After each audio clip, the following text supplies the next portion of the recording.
Welcome back everybody to our studies in metaphysics. In this video we're going to move on to the third major topic within our line of inquiries, focusing on the idea of material objects in this video. So fundamentally we're going to divide the conversation about material objects and objects more generally into three major topics.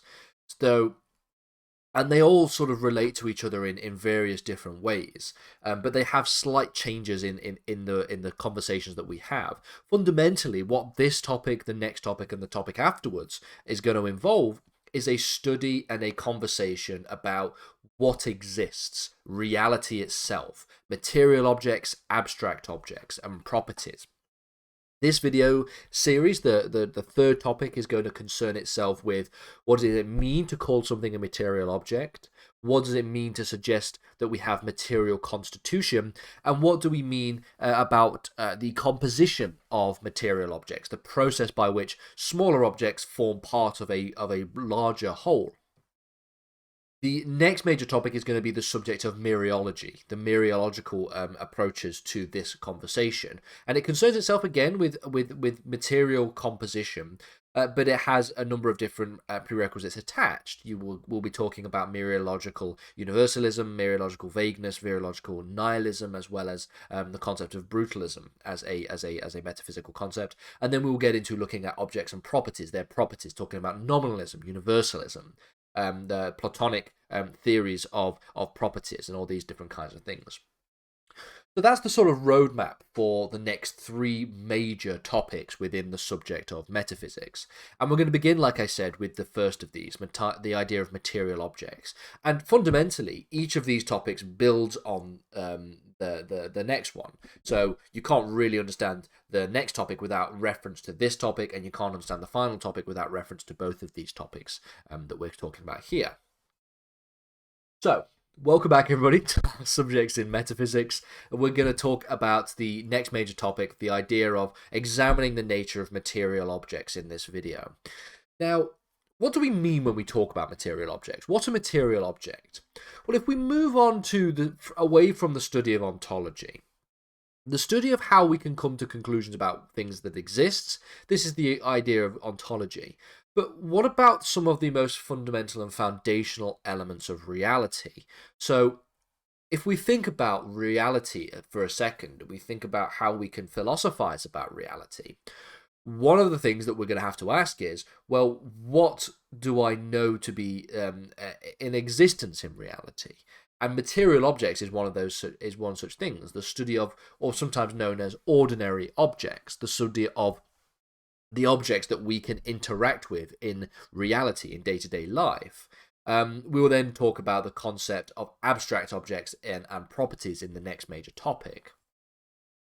So, when I say material objects or ordinary objects, I'm talking about what you think I mean. I'm talking about things like pencils, I'm talking things like notebooks, I'm talking about things like my phone, my laptop, my computer. These are all material objects. We'll come to a definition of what that is in a second, and their properties, but that's what we're talking about.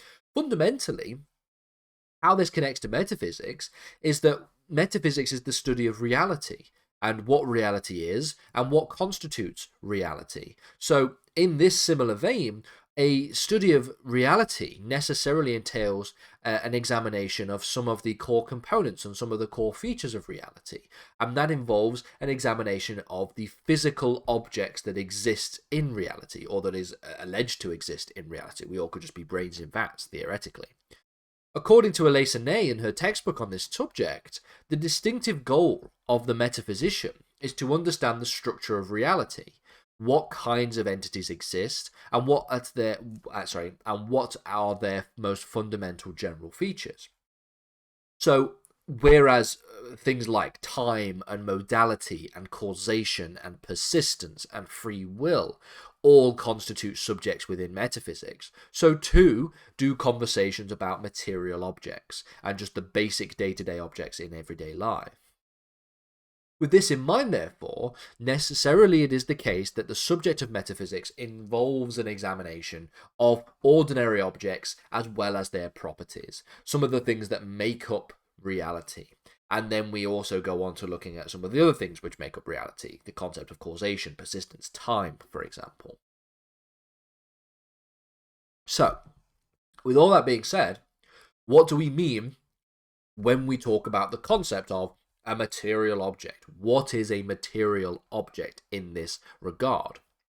Colloquially, we will talk to material objects as things like things to do with a house or your phone or a TV. All of these are considered to be material objects. I'm holding a pencil in my hand at the moment, and I'm sort of twiddling it around my fingers, and I will inevitably drop it and make a loud noise on on this video as a way of me trying to stop fidgeting.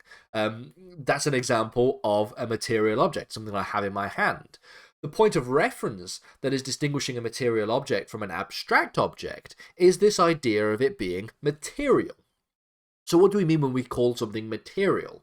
Well, one of the ways in which we can understand this is that it is potentially concrete. Okay, metaphysicians refer to a concrete object as being material, something which has a constituted matter. It has some kind of physical form attached to it. Well, what are the characteristics of something that has a physical form, that have things that are attached to it? Well, fundamentally, there are two major characteristics which are said to be constitutive of a material object, an object which has a physical presence, a physical form. These are, they, on the one hand, occupy some form of space. They occupy space. So when we think about the dimensions of space, the pencil I'm holding in my hand has a three-dimensional attachment to it. It has an x-axis, a y-axis, and a z-axis. Okay, there is a part of space in the universe that this pencil occupies, and such that nothing else could occupy this one piece of space. If I move it over here, I'm moving it away from my face at the moment. It is now occupying that space. It is occupying a different part of the universe in space. That is the first characteristic of a material object. The second characteristic is persistence. It persists through time. So one of the things that, if we just take a step away from metaphysics for a second and spend a very brief time in physics, in the actual physics that you would study in science, we understand in physics, as a result of the works of people like Albert Einstein and his theories of relativity, that space and time are operational as almost two sides of the same coin, such that space and time interact with each other in this dimension that we call, or this property that we call space-time, such that objects don't have three-dimensional properties. They actually have four-dimensional properties. We have the three dimensions of space, and then we have the single dimension of time. Time is represented as a dimension. And so one of the things that this pencil has is persistence in time. It exists at this point. It will exist in another minute. It might exist in another 5 minutes. If I decide to set fire to it and burn it into a million pieces, then the pieces may exist, which is a question that we're going to get to in future lessons, but the pencil itself may not exist, okay? But it has some kind of persistence in time. It exists as part of our understanding of time, of the flow of time. Now we'll get to that, and we can question that in the future as well. But fundamentally, we have to just make a number of assumptions at different points throughout metaphysics. But these are the general characteristics of a material object. We have this idea of its occupation in space, as well as its persistence through time. Now, in the next lesson, we will talk more about the characteristics of material objects, and we will start to unpack these and question them and start to challenge the basic assumptions of what material objects exist.